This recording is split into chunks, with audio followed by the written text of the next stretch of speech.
Hello, my friends. Let's be honest with each other for a moment. Do you ever have big plans, big dreams? Like, I want to learn English really well, or I want to start my own small business, or I want to be super fit and healthy. Yes, me too. We all have these exciting ideas in our heads. We feel ambitious. We want to do great things. But then, sometimes, another feeling comes. It's that feeling that says, oh, but that's a lot of work.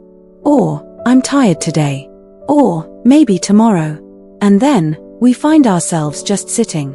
Maybe watching a video, or looking at our phone, or just thinking about doing something, but not actually doing it. This is what I call the lazy zone. It's not bad to relax, of course, but sometimes, this lazy zone keeps us from our big dreams, right? Hey everyone, I'm Eliza, and you are listening to the Fluent Fox Podcast. And here's something special. There's a free PDF waiting for you in the description. It has everything we talk about today written down, plus a great quiz to test your English. It's a quick and easy way to learn more, so check it out. So, how do we get out of this lazy zone? How do we move from just thinking about our big goals to actually doing them, even when we feel a little lazy? This is the secret of being lazy but ambitious. It's not about being a robot and working all the time. It's about being smart and understanding how our brain works. Let's think about a big goal. Let's say, learning English very well. This is a wonderful goal, but it's also a big goal. When you think learn English very well, your brain might see a huge mountain to climb. It sees thousands of words, many grammar rules, hours of listening and speaking practice. And then, your brain might say, oh, this is too much. Let's just watch a movie in our own language instead. That's easier. And boom, you are in the lazy zone. So, the very first, most important idea to get out of the lazy zone is, break it down. Make it tiny. Imagine you want to eat a very big pizza.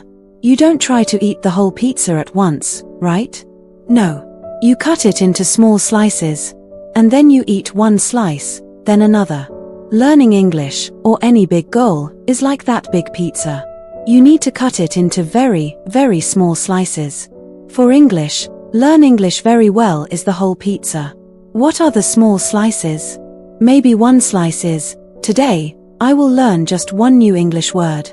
Only one. Or, today, I will listen to one English song. Or, today, I will read one short paragraph in English. When you think about learning one word, or listening to one song, or reading one paragraph, does that sound like a lot of work? No. It sounds easy, right? Your lazy brain says, oh, okay. I can do that. That's not too bad. And because it feels easy, you are more likely to start. This is the magic. The hardest part is often just starting. When the first step is very, very small, it's easy to start. Think about getting fit. I want to be fit is a big goal. What's a tiny step? Today, I will do 5 push-ups. Only 5. Or, today, I will walk for 10 minutes. Not an hour at the gym. Just 10 minutes. Your lazy brain says, 10 minutes. Okay, I can do that before my coffee. And you do it.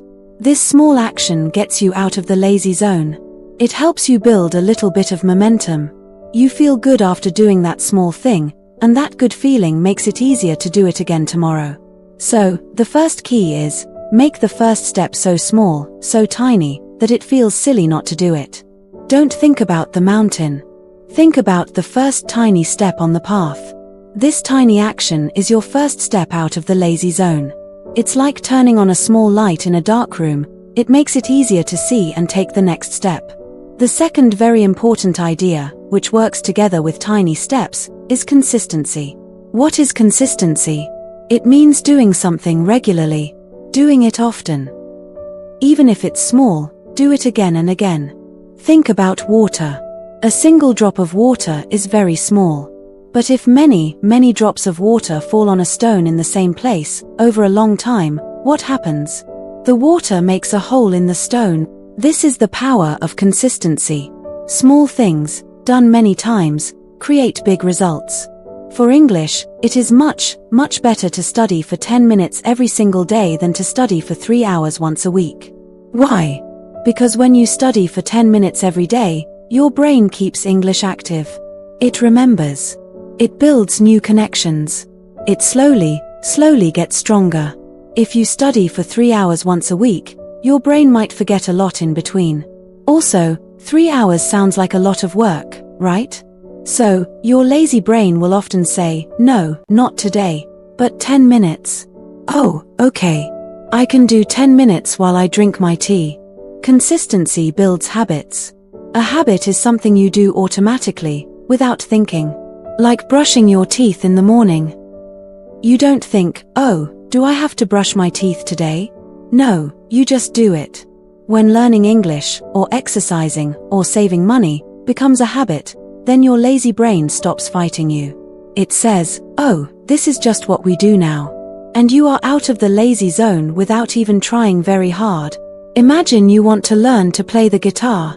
If you try to practice for 2 hours once a month, you won't learn much.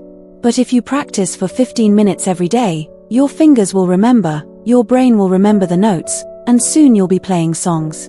This is the magic of consistency. It makes difficult things become easy over time. So, to get out of the lazy zone, once you have your tiny step, you must be consistent with it. Do it again tomorrow. And the day after. And the day after that. Even if it's just for 5 minutes. The most important thing is to not break the chain. Try to build a streak, like a calendar where you put an X for every day you complete your small task. Seeing those X's grow longer can be a huge motivator to keep going and stay out of that lazy zone. Now, let's talk about the third big idea for getting out of the lazy zone and staying ambitious. Make it fun. If something feels like a job, like homework, like a punishment, your lazy brain will always find a way to stop you. It will say, this is boring. Let's do something fun instead. And it will win. So, the smart way is to make your goal feel fun. How can you make learning English fun? Don't just sit with a grammar book if you don't like it. Do you like watching movies? Watch movies in English. Start with English subtitles, then maybe try without. Do you like listening to music? Listen to English songs and try to understand the words. Sing along. Do you like playing games? Play simple English learning games on your phone or computer. Do you like cooking? Find simple recipes in English and try to follow them. Do you like talking with people? Find an English speaking partner online and have short conversations. When you enjoy something, it doesn't feel like work. It feels like a hobby, and when it feels like a hobby, your lazy brain is happy to do it. It doesn't put up a fight. This is how lazy but ambitious people win. They trick their brains into doing the work by making it enjoyable. Think about someone who loves playing a video game. They don't feel lazy about playing the game. Why? Because it's fun. You need to find the fun in your goals.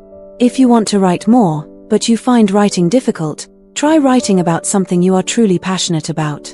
If you want to learn history, don't just read dry textbooks. Watch exciting documentaries in English, or visit a museum and read the English descriptions. The key is to reduce the work feeling and increase the play feeling. When something feels like play, your lazy side cheers you on, instead of holding you back. This is a very effective strategy to leave the lazy zone behind. So, we have tiny steps, consistency, and making it fun. These 3 ideas are like your secret weapons against the lazy zone. But let's add some more powerful tricks to really jump out of that zone and keep moving. Trick number 4, the 5-minute rule. This is a fantastic trick when you feel like doing absolutely nothing. Your brain says, no, I don't want to start. You say to your brain, okay, just 5 minutes. I will do this task for only 5 minutes. If I still don't want to do it after 5 minutes, I can stop. For example, you need to study English. Your brain says, no. You say, okay, just for 5 minutes. I will open my English book and read for 5 minutes. If I still hate it, I can close the book. What happens? Very often, after 5 minutes, you find that you are already doing it. And it's not so bad. You have passed the hardest part, the starting part. Often, you will continue for 10, 15, or even 30 minutes. This trick works because your brain's biggest problem is starting. Once you start, it's easier to continue. The 5-minute rule helps you push past that first difficult moment, that inertia that keeps you stuck in the lazy zone. It's like a little jumpstart for your motivation. You want to clean your room? Okay, I will clean for just 5 minutes. You want to write an email? I will just write the first 2 sentences for 5 minutes. You want to go for a run? I will put on my shoes and step outside for 5 minutes. Try the 5-minute rule. It is incredibly powerful for getting out of the lazy zone quickly and moving towards your ambitious goals. You'll be surprised how often 5 minutes turns into productive progress. Trick number 5. Design your environment. What does design your environment mean? It means making your space around you help you, not hurt you. Make it easy to do the good things, and hard to do the lazy things. For English learning, make it easy. Put your English book on your pillow, so you see it before bed or when you wake up. Put your English flashcards on your fridge. Change your phone language to English. Put your English podcast app on your first home screen so it's easy to open. This puts your goal front and center. Now, make it hard for the lazy things. Don't have your video game console right next to your study desk if you tend to get distracted. Put your phone in another room when you need to focus on studying. If your English learning materials are right in front of you, it's easier to pick them up for a 5-minute session. If your TV remote is far away, you might think twice before just sitting down and doing nothing productive. Think about it like this: if you want to eat healthy food, you put healthy food in your kitchen. You don't put only chips and candy. The same idea applies to your goals. Make your physical space encourage you to be ambitious, not lazy. If you want to exercise, put your exercise clothes next to your bed. So in the morning, it's easy to put them on. If you want to drink more water, keep a water bottle always full and close to you on your desk. This is designing your environment.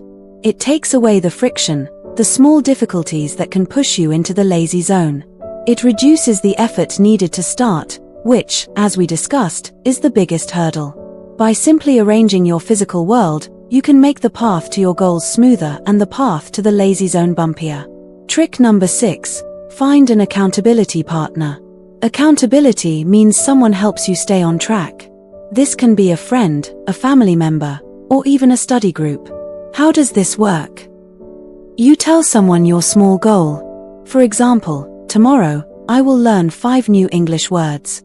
And then, the next day, you tell them, yes, I learned 5 new words. Or, if you didn't do it, you tell them, oh, I didn't do it today. Knowing that someone will ask you can be a strong push to get out of the lazy zone. You don't want to disappoint them, or yourself. This is a gentle push from outside. It's like having someone waiting for you, so you feel a commitment. You can find an English study partner. You can send each other 1 English sentence every day. Or practice speaking for 5 minutes on a video call. Just knowing that someone is waiting for your message, or waiting to talk, can help you be consistent and get started. It's like having a friend join you for a walk. If you plan to walk alone, sometimes you feel lazy and don't go. But if your friend is waiting for you at a specific time and place, you will go. This is accountability. It adds a layer of positive social pressure that can be very effective in overcoming procrastination and staying active on your goals.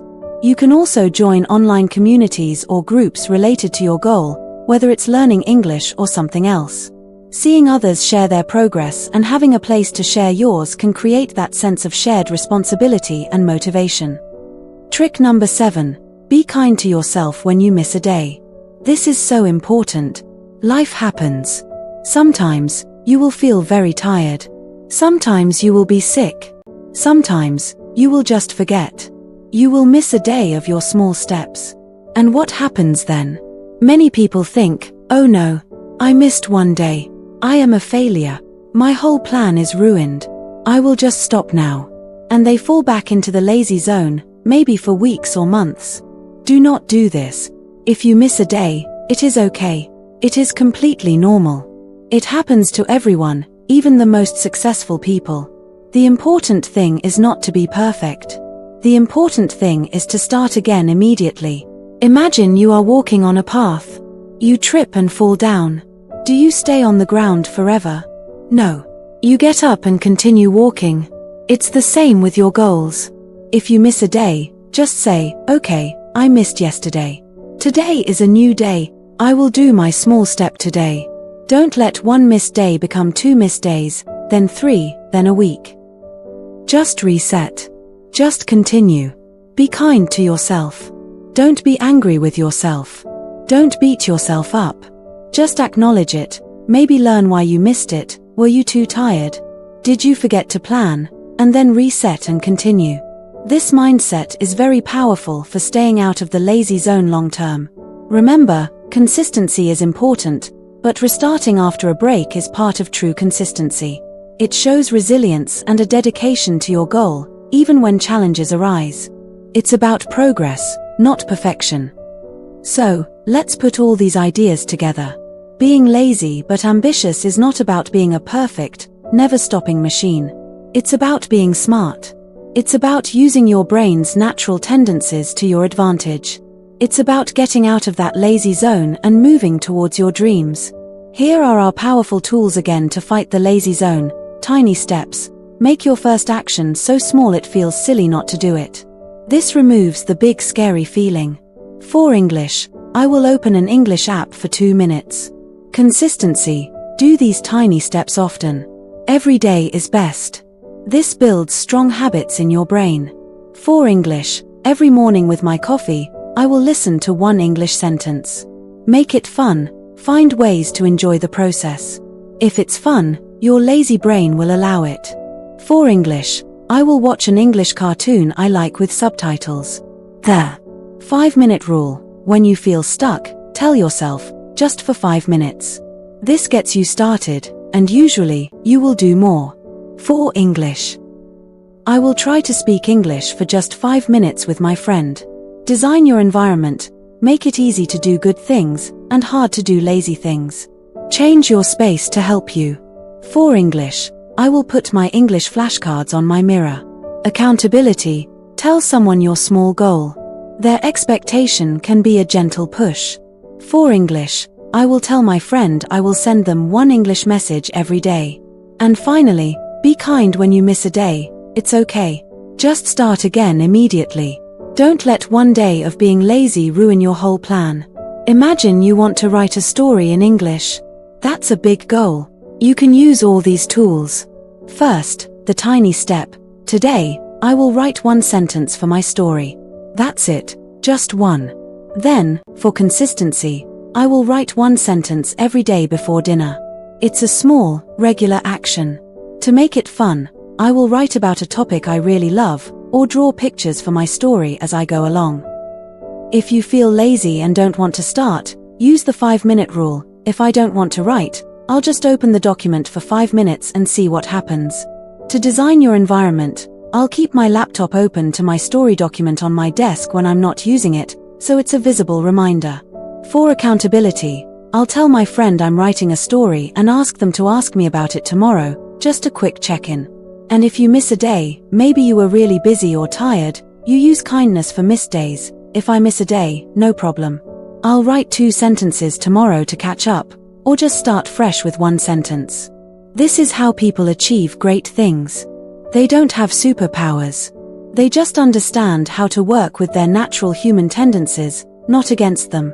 They understand that getting out of the lazy zone is not about forcing yourself with brute strength, but about making it easy and fun to start, and being kind and flexible when things don't go perfectly. It's about being smart with your energy and your time. So, my friend, what is your big ambition? And what is the absolute, smallest, easiest step you can take today to move out of the lazy zone and towards that dream? Think about it.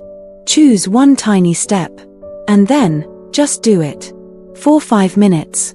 And be proud of yourself for taking that first step. You are ambitious. And you can still be a little lazy. That's okay. Just use these tools to make your laziness work for you, not against you. Take that first tiny step, and watch your dreams start to become real. Thank you so much for listening to the Fluent Fox Podcast. I hope these ideas help you get out of that lazy zone and achieve your English learning goals. and any other goals you have. Don't forget to grab that free PDF in the description. It has the full conversation written down and a useful English quiz to help you practice.